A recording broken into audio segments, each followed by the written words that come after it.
ಎಲ್ಲರಿಗೆ ನನ್ನ ನಮಸ್ಕಾರಗಳು. ನಾನು ಏನು ಹೇಳಕ್ಕೆ ಹೊಂಟೇನಂದ್ರೆ, ತಾಯಿ ಅಂದ್ರೆ ಏನು, ಗರ್ಭ ಅಂದ್ರೆ ಏನು, ಹೆಣ್ಣಂದ್ರೆ ಏನಮ್ಮ ಅರ್ಥ ನೋಡ್ರಿ. ಎಷ್ಟೇ ಬಹದ್ದೂರ್ ಒಬ್ಬ ಗಂಡಸು ಮಗನ, ರಾಜ್ಯರು ಮಹಾರಾಜ್ಯರು ಎಂತೆಂಥವ್ರು ಆದ್ರೆ ಹೆಣ್ಣಿಗೆ ಇಷ್ಟು ತಾಳ್ಮೆ ಇದ್ದಷ್ಟು ಅಂದ್ರೆ ನಂಬಲ್ಲಿ ಇಲ್ಲೇ ಅಂದ್ರೆ ಅಜ್ಜಿ ಅಂತ ಕೇಳ್ಬೋದು, ಆದ್ರೆ ಅಲ್ಲ, ಹೆಣ್ಣಿಗೆ ತಾಳ್ಮೆ ಹೆಚ್ಚಿಗಪ್ಪ. ಹೆಣ್ಣು ಹೊನ್ನು ಮಣ್ಣು ಇವು ಮೂರಕ್ಕೆ ತಾಳ್ಮೆ ಹೆಚ್ಚಿ ಅದ. ಎಷ್ಟು ಮಂದಿ ಮಣ್ಣಿಗೆ ತುಳಿತೀರಿ, ಇದಕ್ಕೆ ಬ್ಯಾನೆ ಐತಂತದೇನು ಅಂದಿಲ್ಲ. ಹೆಣ್ಣಿಗೆ ಎಷ್ಟು ನೋವು ಆಗ್ತದ, ನೋವಾಗ್ಯದಂತ ಯಾರಿಗಾರ ಹೇಳಲ್ಲ ಅಷ್ಟೇ. ಯಾರಿಗೆ? ತನ್ನ ತಾಯಿಗೆ, ತನ್ನ ತಂದೆಗೆ. ಆದ್ರೆ ಒಂದು ಜೀವನ ಕೊಟ್ಟಂಥ ಗಂಡಗೂ ಹೇಳ. ಮಕ್ಕಳು ಹೇಳಿದ್ರೆ ಕೇಳಲ್ರಿ. ಮಕ್ಕಳು ಎಂಥ ಬಾಲಿ ಬದ್ರೂ ಹುಟ್ಟಲ್ರಿ. ಯಾಕ್ರಿ? ನೋವಾಗ್ಯದಂದ್ರೆ ಕೇಳ್ಯಾರೇನು ಹೇಳ್ರಿ? ಕೇಳಿಲ್ಲ.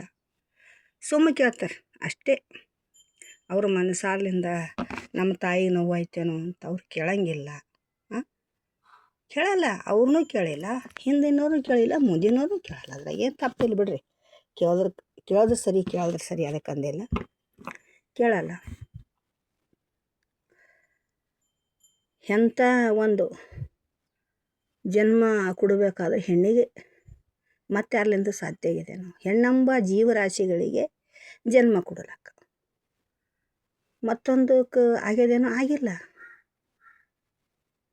ಅದಕ್ಕೆ ಹೆಣ್ಣು ಎಷ್ಟು ತಾಳ್ಮೆ ಇರ್ತದಂದ್ರೆ, ಒಂದು ತವ್ರ ಮನ್ಯಾಗ ಒಂದು 12 ವರ್ಷ ಅಷ್ಟೇ. 12 ಇಲ್ಲ, ಹಿಂದಕ್ಕೆ 12 ವರ್ಷ ಇತ್ತು.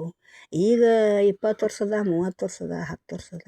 ಈಗೇನೋ ಅವ್ರೇನೋ ಕಲ್ತಿ ಸಲ್ಯಾಕಾಗ ಅವ್ರು ಹೆಚ್ಚಿಗೆ ಸ್ವಲ್ಪ ಲೇಟ್ ಮಾಡಿ ಮದುವೆ ಮಾಡ್ಕೋತಾರೆ. ಆವಾಗ ನಮಗೆಲ್ಲ 12 ವರ್ಷ 14 ವರ್ಷ ಲಗ್ನ ಮಾಡಿಕೊಟ್ಟಾರ. 15 ವರ್ಷಿಗೆ ನಾವು ಒಂದು ಮಗುವಿಗೆ ಜನ್ಮನೇ ತಾಳಿ. ಅದು ಜನ್ಮ ತಾಳ್ಬೇಕಾದ್ರೆ ಹಿಂಗೆ ಮನ್ಯಾಗ ಒಂದು ಅತ್ತಿ ಇದ್ದಿಲ್ಲ, ಒಂದು ಮಾವ ಇದ್ದಿಲ್ಲ ಅಂದ್ರೆ, ಒಂದು ಮನ್ಯಾಗ ಹಿರಿಯರು ಇದ್ದಿಲ್ಲ ಅಂದ್ರೆ ಎಷ್ಟು ಕಷ್ಟ ತಿಳ್ಕೊರಿ. ಇಲ್ಲಿ ನಂಬಲ್ಲಿ ಒಬ್ಬಾಕಿಗೆ ಹಿರಿಯರು ಇದ್ದಿಲ್ಲ, ಹಿಂದೆ ಅತ್ತೆ ಇದ್ದಿಲ್ಲ, ಮಾವ ಇದ್ದಿಲ್ಲ. ಕೊಟ್ಟರು ಒಂದು ಮನೆಗೆ. ಕೊಟ್ಟ ಮೇಲೆ ಈಗ ಬಾಳೆ ಮಾಡಬೇಕೇ ಅಲ್ರಿ, ಮಾಡಲ್ದ್ರ ಹಾಗಿಲ್ಲ. ಗಂಡೇನು ಸ್ವಲ್ಪ ಗಾಂಜಿ ಮೂಕಿದ್ದನು, ಕುಡುಕಿದ್ದನು, ಏನೋ ಇದ್ದನು, ತಂದು ಹಾಕ್ಲಕ್ಕೆ ಅವನಲ್ಲಿ ಶಕ್ತಿ ಇದ್ದಿಲ್ಲ ಅಂತ ತಿಳ್ಕೊರಿ. ಆ ಹೆಣ್ಮಗಳು ದುಡಿದು ಕೆಲಸ ಮಾಡಬೇಕಂತ ಎಷ್ಟೋ ಒಬ್ಬೊಬ್ರಿಗೆ ಎಷ್ಟೋ ಇದು ಸಿಗ್ತದ್ರಿ. ತವ್ರ ಮನೆ ಕಡೆದು ಭೀ ಹೆಲ್ಪ್ ಸಿಗ್ತದ. ಗರ್ಭಿಣಿ ಇದ್ರೆ ಏನೇನೋ ಮಾಡ್ಕೊಂಡು ತರ್ತಾರೆ, ಊಟ ಮಾಡಿಸ್ತಾರೆ. ಒಬ್ಬೊಬ್ರು ಗಂಡನ ಮನೆಯೂ ಸಿಗಲ್ಲ, ತವ್ರ ಮನೆಯೂ ಸಿಗಲ್ರಿ, ಮತ್ತು ನೆರೆ ಹೊರಿನೂ ಸಿಗಲ್ರಿ. ಈಗ ನೀವು ಗಲ್ಲಿದಾಗ ಅಂತಿರಲ್ಲ, ನೆರೆ ಹೊರಿನೂ ಸಿಕ್ಕಿಲ್ರಿ. ಊಟ ಮಾಡಬೇಕು, 1 ತಿಂಗಳಾಯ್ತು, ಬೆಂಕಿ ಹತ್ತು ಕಾರಬೇಕು, ನೀವು ವಾಮಿಟ್ ಅಂತೀರಿ, ವಾಮಿಟ್ ಮಾಡ್ಕೋಬೇಕು, ಮತ್ತೆ ಹೇಳ್ಬೇಕು, ಮತ್ತು ತನ್ನ ಕೆಲಸ ಮಾಡ್ಕೋಬೇಕು. ಆದ್ರೆ ಈ ಹೊಟ್ಟೆಗಿರೋಂಥ ಜನ್ಮ ತಾಳಂಥ ಶಿಶುವಿಗೆ ಏನೂ ಅಂದಿಲ್ಲ. ನೀ ಚಂದಿರು ನನಗೆ ತಕ್ಲೀಫಿ ಆಗಲ್ಲ. ಎಷ್ಟೇ ತಕ್ಲೀಫಿ ಅಲ್ಲ ನನಗೆ, ನೀ ಚಂದಿರು, ಮಗ ಅದು ಮಗಳದೋ ಗೊತ್ತಿಲ್ಲ, ನೀ ಚಂದಿರು ಅಂತ ಮಾತಾಡ್ತೀಳಕ್ಕೆ. 3 ತಿಂಗಳಾಯ್ತು. ಒಂದೇನೋ ಗ್ರಹಣ ಹಿಡಿತದೆ. ಈಗ ಚಂದ್ರಗ್ರಹಣ, ಸೂರ್ಯಗ್ರಹಣ ಅಂತ ಹಿಡಿತದೆ. ಹೆಣ್ಣು ಎಷ್ಟು ಬಯಸ್ತದೆ ನೋಡ್ರಿ. ಹೆಣ್ಣು ನಾನು ಹುಟ್ಟಂಥ ಕೂಸು ಚಂದ ಇರ್ಬೇಕಮ್ಮ. ಆ ಗ್ರಹಣಿಂದ ಏನೋ ಆಗ್ತದಂತ ಕೈ ಸರಿಸ್ಬಿಡ್ದು, ಕಾಲು ಸರಿಸ್ಬಿಡ್ದು, ನಾವು ಕಣ್ಣು ಮುಚ್ಚಿ ಮುಕ್ಕೋಬಾರ್ದು, ಮಗ್ಗಲು ಹೊಳ್ಳಬಾರ್ದು, ಏನಾರು ಚಿವುಟ್ಬಾರ್ದು. ನನ್ನ ಕೂಸಿಗೆ ಹಂಗೆ ಆಗ್ತದಂತ. ನಾನು ಹುಟ್ಟಂಥ ಕೂಸು ಚಂದ ಇರ್ಬೇಕಂತ ತಾಯ ಆಪೇಕ್ಷೆ ಇರ್ತದೆ. ಅದಕ್ಕೆ ಅದು ಹಿಡ್ದಾಗ ಮಲ್ಕೊಂಡಿದ್ದೈಕಿ ಮತ್ತು ಬಿಡತನ ಭೀ ಅಷ್ಟೇ ಮುಕ್ಕೋಬೇಕು. ಎಷ್ಟು ಕಷ್ಟ ತಾಯಿಗೆ. ಗಂಡಸು ಮಕ್ಳಿಗೆ ತಾಳಕತ್ತದ ಆಗಲ್ಲ. ಆಗ್ತದೇನ್ರಿ? ನೀವು ನೋಡ್ರಿ, ಆಗ್ತದೇನು? ಆಗಲ್ಲ. ಆದ ನಂತರ ನೀರು ಕುಡಿಬಾರ್ದು, ಊಟ ಮಾಡಬಾರ್ದು, ಎದ್ದು ಜಳಕ ಮಾಡಿ ದೇವ್ರ ಪೂಜೆ ಮಾಡಿ ಬಿಟ್ಟ ನಂತರ ಜಳಕ ಮಾಡಿ ಬಾಯಿನಿಂದ ನಮ್ಮ ಕಡೆ ಬಾವಿಗಳು ಇರ್ತಾವೆ ರೀ, ನಳಗಳೆಲ್ಲ. ನೀರು ತಂದು ಸ್ನಾನ ಮಾಡಿ ದೇವ್ರ ಪೂಜೆ ಮಾಡಿ ಏನೇ ಆಕಿನ ಮನ್ಯಾಗ ಗುರು ಕೊಟ್ಟಿದ್ದು ಅಡುಗೆ ಮಾಡಿ ಊಟ ಮಾಡಬೇಕು. ಇಷ್ಟು ಕಷ್ಟ ನೋಡ್ರಿ, ಲೆಕ್ಕ ಹಾಕ್ರಿ ನೀವು. ಅದಕ್ಕೆ ಇಷ್ಟಾದ್ರೂ ಭೀ ನನ್ನ ಒಳಗಿನಂಥ ಗರ್ಭದಾಗಿರೋಂಥ ನನ್ನ ಕೂಸು ಚಂದ ಇರಬೇಕಮ್ಮ ಆಸೆ. ಎಷ್ಟು ಕೊಟ್ಟಾನ ಹೆಣ್ಣಿಗೆ ಎಷ್ಟು ಆಸೆ ಕೊಟ್ಟ ನೋಡ್ರಿ ತಾಯಿನಾಡ, ಎಷ್ಟು ಆಸೆ ಕೊಟ್ಟಾನ ಹೆಣ್ಣಿಗೆ. ಅದು ಮುಂದೆ ಬೆಳೀತಾ ಬೆಳೀತಾ ಮುಂದೆ 7 ತಿಂಗಳಾಯಿತು, 8 ತಿಂಗಳಾಯಿತು, 9 ತಿಂಗಳು ಬಂತು, ದಿನ ಬಂದು. ಆ ಗರ್ಭದಾಗಿಂದು ಕೂಸು ಕಡಿಗೆ ಆಗ್ಬೇಕಾದ್ರೆ ಈಗೆಲ್ಲ ನೀವು ತಾಳಲ್ರಿ, ಸಿಜರ್ ಮಾಡಿಸ್ಕೊತೀರಿ. ಹಿಂದಕ್ಕೆ ನಾವು 4 ದಿನ ಹೊಟ್ಟೆ ನಮಗೆ ಇದು ಆದ್ರೆ ಭೀ ಹೊಟ್ಟೆ ನೋಯ್ದ್ರೆ ಭೀ ನಾವು ಯಾರಿಗೆ ಹೇಳಿಲ್ಲ. ಯಾಕೆ? ದವಾಖಾನೆ ಇದ್ದಿಲ್ಲ, ನಮಗೆ ಕೇಳೋರು ಇದ್ದಿಲ್ಲ. ಆ ಕಡೆ ತವ್ರ ಮನೆಯ ಕಡೆನೂ ಕೇಳೋರಂತ ಇದ್ದಿಲ್ಲ, ಈ ಕಡೆ ಗಂಡ ಮನೆ ಕೇಳೋವಂಥವ್ರು ಇದ್ದಿಲ್ಲ. ಹಂಗೆ ನಮಗೆ ಪರಿಸ್ಥಿತಿ ಇತ್ತು. ಅದು ನಾವು ಪರಿಸ್ಥಿತಿ ಹೊಂದಬೇಕಾಗಿತ್ತು ಇತ್ತು. ಅಷ್ಟಾದ್ರೆ ಭೀ ಮಗ್ಗಲು ಹೊಳ್ಳದ್ರೆ ಕೂಸಿಗೆ ಏನರ ಆಗ್ತದೇನು, ಕಾರ್ದ್ರೆ ಕೂಸಿಗೆ ಏನರ ಆಗ್ತದೇನು, ಎಷ್ಟು ಆಸೆ ನೋಡ್ರಿ ಹೆಣ್ಣಿಗೆ. ಅಷ್ಟಾದ್ಮೇಲೆ ಬ್ಯಾನಿ ತಿಂದು 4 ದಿನಕ್ಕೆ 3 ದಿನಕ್ಕೆ ಡೆಲಿವರಿ ಆಗಬೇಕು. ಅದಕ್ಕೆ ಎಷ್ಟು ಸಂರಕ್ಷಣೆ ಮಾಡಬೇಕು ಆ ಕೂಸಿಗೆ?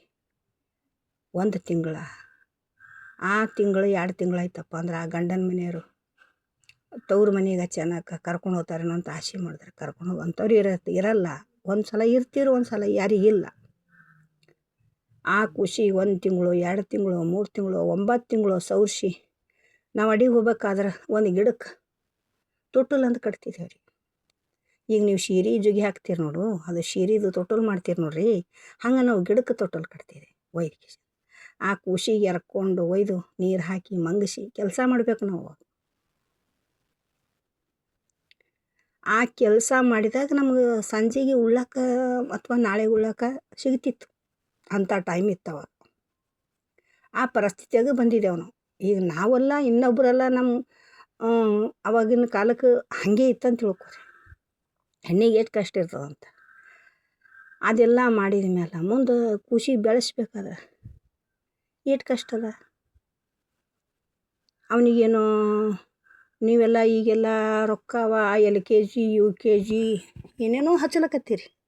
ಆವಾಗ ಸಾಲಿ ಕಳಿಸ್ಬೇಕಾದ್ರೆ 5 ರೂಪಾಯಿ ಸಿಗ್ತಿಲ್ಲ ರೀ. 1 ರೂಪಾಯಿ ಒಂದೇ ಕಾಪಿ ಇರ್ತೀವಿ, ಚಾರಣ್ಯಾಗ ಒಂದೇ ಕಾಪಿ ಇರ್ತೀವಿ.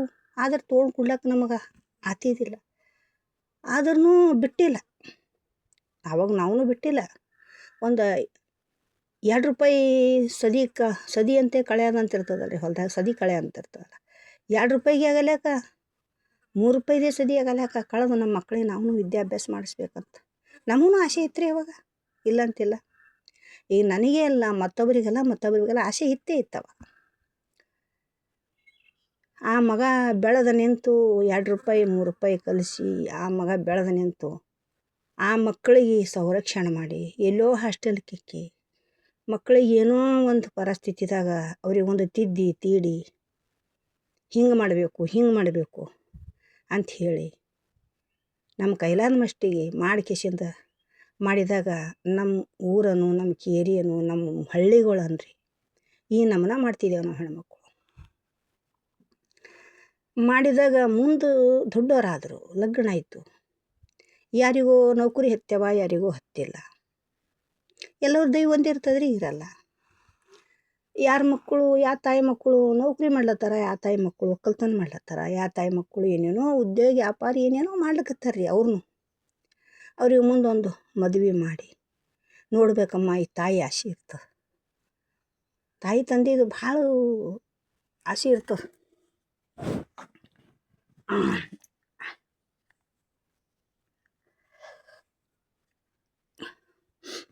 ತಾಯಿ ತಂದೆದು ಆಸೆ ಭಾಳ ಇರ್ತದೆ ರೀ. ಹಂಗಂದು ಎಲ್ಲೋ ಒಂದು ಹೆಣ್ಣು ನೋಡಿ ಲಗ್ನ ಮಾಡ್ತಾರೆ. ಲಗ್ನ ಮಾಡಿದಾಗ ಎಲ್ಲೋರ ಮನೆಗೆ ಒಂದೇ ನಮ್ಮನ ಮಕ್ಕಳೆಲ್ಲ ಒಂದೇ ನಮ್ಮನ ಸ್ವಸ್ಥರಿಲ್ಲ. ಯಾರು ನೋಡ್ಕೊಂಡು ಹೋಗೋರ, ಯಾರು ನೋಡಲ್ದವ್ರ, ಯಾರು ಬಿಟ್ಟೋರ, ಯಾರು ತಾಯಿ ತಂದೆಗೆ ಬಿಟ್ಟಾರ, ಯಾರು ಹಿಡ್ಕೊಂಡಾರ. ಅಂದ್ರೆ ನಿಮಗೊಂದು ಮಾತು ಹೇಳ್ತೀನಿ, ಹಿರಿಯರಿಲ್ಲದ ಮನೆ ಗುರು ಇಲ್ಲದ ಮಠ, ನೀರಿಲ್ಲದ ಬಾಯಿ ಬೇಲಿ ಇಲ್ಲದ ಹೊಲ, ಗಂಡಿಲ್ಲದ ಬಾಳು, ಇವು ಭಂಡತನ ಅಂತಾರೆ ಇದಕ್ಕೆ. ಇದು ಜನ್ಮ ಅಲ್ಲ, ಭಂಡ ಜನ್ಮ ಅಂತಾರೆ ಇದಕ್ಕೆ. ಜನ್ಮ ಅಂಬಲ್ಲ, ಇದಕ್ಕೆ ಭಂಡ ಜನ್ಮ ಅಂತಾರೆ. ಪ್ರತಿಯೊಬ್ಬರು ಯಾರೇ ಇರಲಿ, ಅವರು ಎಂಥವರೇ ಇರಲಿ, ಅದು ಹಿಡ್ಕೊಂಡು ಹೋದ್ರೆ ಆ ತಾಯಿ ಆತ್ಮಕ್ಕೂ ಶಾಂತಿ ಸಿಗ್ತದೆ. ಮತ್ತು ಸಮಾಜದಾಗೂ ನೀವು ತಲೆ ಎತ್ತಿ ತಿರ್ಗಂಗಿರ್ತದೆ. ಅವರು ಇನ್ನೊಬ್ಬರು ಏನು ಅನ್ಬೇಕು, ಗೌರಿ ನೋಡ್ರಿ ಅನ್ಬೇಕು ಜನ. ಅದು ಏನು ಅನ್ಬಾರ್ದು, ಗೌರಿ ನೋಡಿ ಕಲೀರಿ, ಮಕ್ಕಳಿಗೆ ನೋಡಿ ಕಲೀರಿ ಅನ್ಬೇಕು. ಅಂಥ ಮಕ್ಕಳು ಜನ್ಮ ಕೊಡ್ಬೇಕಂಥೇಳಿ ಎಲ್ಲರ ಅಪೇಕ್ಷೆ ಇರ್ತದೆ, ಆದರೆ ಎಲ್ಲರಿಗೆ ಹುಟ್ಟಲ್ಲ. ಅಂಥ ಮಕ್ಕಳು ಜನ್ಮ ಕೊಡ್ಬೇಕಂತ ಎಲ್ಲರಿಗೂ ಆಸೆ ಇರ್ತದೆ ರೀ, ಆದರೆ ಎಲ್ಲರಿಗೆ ಅಂಥ ಮಕ್ಕಳೇ ಹುಡ್ತಾವೆ ಅಂಥೇಳಿಲ್ಲ. ಆದರೆ ಅದಕ್ಕೊಂದು ಪ್ರಯತ್ನ ಮಾಡಬೇಕು. ಅದಕ್ಕೊಂದು ನಾವು ಒಳ್ಳೆಯ ರೀತಿಯಿಂದ ನಾವು ನಡೀಬೇಕು. ಹೆಚ್ಚಿಗೆ ಹೇಳಲ್ಲ. ಅದಕ್ಕೆ ತಾಯಿ ಕರ್ತವ್ಯ ಏನಮ್ಮದು ಈಗ ಹಿಂದಿಕಿನವ್ರಿಗೂ ಗೊತ್ತದ, ಈಗ ಮುಂದಿನವ್ರಿಗೂ ಗೊತ್ತದ. ಈಗ ಮುಂದಿನವ್ರಿಗೆ ಸಿಗ್ಲತ್ತದ ರೀ, ಅವರಿಗೆಲ್ಲ ಸಿಗ್ಲತ್ತದ, ಹಿಂದಿನವ್ರಿಗೆ ಸಿಕ್ಕಿಲ್ಲ ರೀ. ಏನು ಪುಂಡಿ ಪಲ್ಯ ತಂದು ಕುಟ್ಬೇಕಾರೆ ಖಾರ ಸಿಕ್ಕಿಲ್ಲ ರೀ, ಅಂಥ ಪರಿಸ್ಥಿತಿ ಇದು. ಅವಾಗ ಏನು ಹೇಳ್ಬೇಕಾದ್ರೆ ಮನೆ ಮಜ್ಜಿಗೆ ತೊಗೊಂಡ್ರು. ಆ ಮಜ್ಜಿಗೆದಾಗ ಅವರು ಉಪ್ಪು ಹೈಕೊಂಡು ರೊಟ್ಟಿ ಕಲಸ್ಕೊಂಡು ಉಂಡು ಜೀವನ ಮಾಡಿದಂಥ ಟೈಮ್ಗಳು ಹೋಗ್ಯಾವ್ರಿ. ಅವು ಹಂಗೆ ಇರ್ತಾವೆ. ಅದಕ್ಕೆ ತಾಯಿಗೆ ಎಲ್ಲಿ ತನಕ ಹೋದ್ರು ಇನ್ಕಾರ ಮಾಡಬೇಡ್ರಿ. ಯಾರೇ ಪ್ರತಿಯೊಬ್ಬರು ಇರಲಿ, ಬಡವರಿರಲಿ, ಶ್ರೀಮಂತರಿರಲಿ, ಇವತ್ತು ಒಕ್ಕಲಿಗೆ ಇರಲಿ, ರೈತ ಇರಲಿ, ಯಾರೇ ಇರಲಿ, ತಾಯಿಗೆ ಕೀಳಂತ ತಿಳಿದ್ರಂದ್ರೆ ಅದು ಜನ್ಮಾಂತರ ಅದು ಸರಿ ಇರಲ್ಲ ಅಂಥೇಳಿ 4 ಮಾತು ಮುಗಿಸ್ತೀನಿ. ಸರಿ ಇದ್ರೆ ಸಬ್ಸ್ಕ್ರೈಬ್ ಮಾಡಿ, ಲೈಕ್ ಮಾಡಿರಿ, ಇಲ್ಲದ್ರಿ ಇಲ್ಲ.